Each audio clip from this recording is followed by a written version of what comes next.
इसलिए आंख, कान, सुनने की इच्छा, आंखों ने सब बिगाड़ किया। रावण की आंखों ने सीता मां को देखा, आंखों ने तो देखा, देखा तो क्या हुआ, सीता मां पसंद आ गई, वाह बहुत सुंदर है सीता। रावण को सीता मैया पसंद आ गई। देखा, पाप की शुरुआत कहां से हुई? जोर से, आंखों से। अच्छा, रावण ने देखने के पहले क्या किया था? अपनी बहन से सीता मां के बारे में, रावण की बहनी सूप न खाई, अरे बोली वो राम वहां रहते हैं, उनकी पत्नी बहुत सुंदर है, तुम्हारे योग्य है, तुम लंका में ले आओ। देखो ये ऐसी बहन अपने भाई से कह रही है कि दूसरे की पत्नी को ले आओ। कैसी बहन रही होगी ये? सूप न खाई और रावण से बोली वो सीता बहुत अच्छी है, सुंदर है, तुम्हारे योग्य। रावण ने सुना, सुना फिर देखा, और जब सुना और देखा तो क्या हुआ? फिर बोला भिक्षाम देही, हमें भिक्षा दो। फिर क्या किया? स्पर्श किया, पकड़ लिया, पकड़ कर ले आया।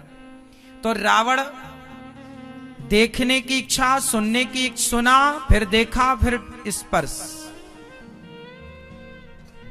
तो आपका बुरा देखना भी गलत है, बुरा सुनना भी गलत है और बुरा स्पर्श भी गलत है।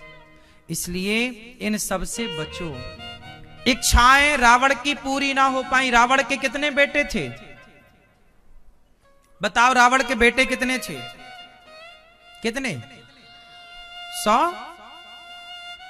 100 से ज्यादा तो लादेन के थे।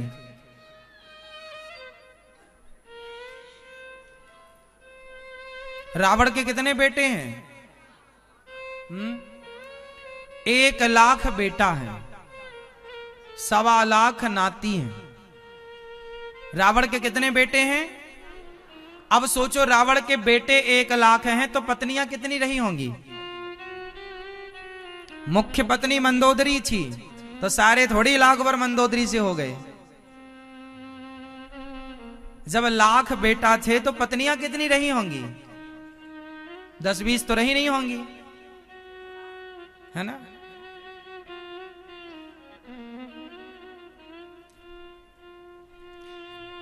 रावण की भी हजारों स्त्रियां थी, और जो थी वो अलग, और जो उठा के ले आता था वो अलग।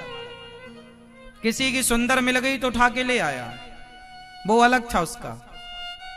इतनी सारी पत्नियां, इतने बच्चे पैदा करने के बाद भी उसे दूसरे की पत्नी अच्छी लग रही है। 1 लाख बेटा होने के बाद भी उसे दूसरे की पत्नी अच्छी लग रही है। रावण ने सबको जीत लिया था मेरी मां। इंद्र को जीत लिया, दिक्पालों को जीत लिया, नागलोक को जीत लिया, शनि को तो सिंहासन के नीचे दबा के रखता था। पावरफुल था रावण। देवताओं को जीत लिया उसने, स्वर्ग पर आक्रमण कर दिया। इंद्र को जीतने के कारण रावण के बेटे का नाम पड़ा इंद्रजीत। चला इंद्रजित अतुलित जोधा, बंधु निधन सुन उपजा क्रोधा। इंद्र को जीतने वाला इंद्रजीत का, मेघनाथ का नाम है इंद्रजीत। इंद्र को जीतने वाला इंद्रजीत। रावण का बेटा मेघनाथ इंद्र को जीत चुका था। सब द्वार पर रावण के खड़े, हाथ थर थर थर थर कांपते थे देवता। सबको जीतने वाला रावण, जानते हो किससे हार गया? बताओ, रावण किससे हार गया? जोर से, जोर से, जोर से। राम से नहीं, काम से। रावण किससे हारा है? काम वासना से। ये वासना ही तो थी दूसरे की पत्नी का उठा लेना, दूसरे की पत्नी को उठा लेना। रावण की इतनी पत्नियां होने पर भी क्या वो अपनी कामनाओं को जीत पाया? क्या वो अपने को जीत पाया? बोलो मेरी मां। राम ने रावण को जीतने से पहले राम ने स्वयं को जीता। राम के पास भी एक स्त्री आई, सूपनखा, वाह तुम बहुत सुंदर हो, हमसे विवाह कर लो। पर राम जी ने उसको देख करके कोई मां के अतिरिक्त कोई शब्द का प्रयोग नहीं था। आप तो हमारी मां है, मतलब राम जी के अंदर पराई स्त्री को देखकर गलत भाव नहीं था। तो राम ने रावण को जीतने के पहले किसे जीता? राम ने काम को जीता। काम को मतलब खुद को जीता। रावण किससे हारा? किससे हारा? सबसे जीत गया रावण, काम वासना से हार गया। रावण सबसे जीत गया पर खुद से हार गया। और जो खुद से हार जाता है ना मेरी मां, वो कभी किसी से जीत नहीं सकता। इसलिए राम ने रावण को नहीं पराजित किया।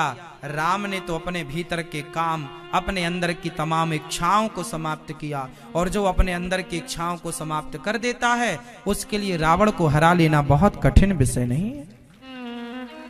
राम ने स्वयं को जीता है और स्वयं को जीतकर समाज को मैसेज दिया है कि खुद को इस तरह से जीता जाता है। जीत सको तो जीत लो, ये उपाय है। पराई नारी को देखना कैसे है, यह दृष्टिकोण राम जी ने खूब तरीके से समझा दिया। रामायण में दोनों एग्जाम्पल हैं। एक राम का उदाहरण है, एक रावण का। रावण ने सीता को उठाया तो परिणाम सामने था, और राम ने पराई स्त्री को जिस नजरिए से देखा, उस नजरिए का भी परिणाम सामने था।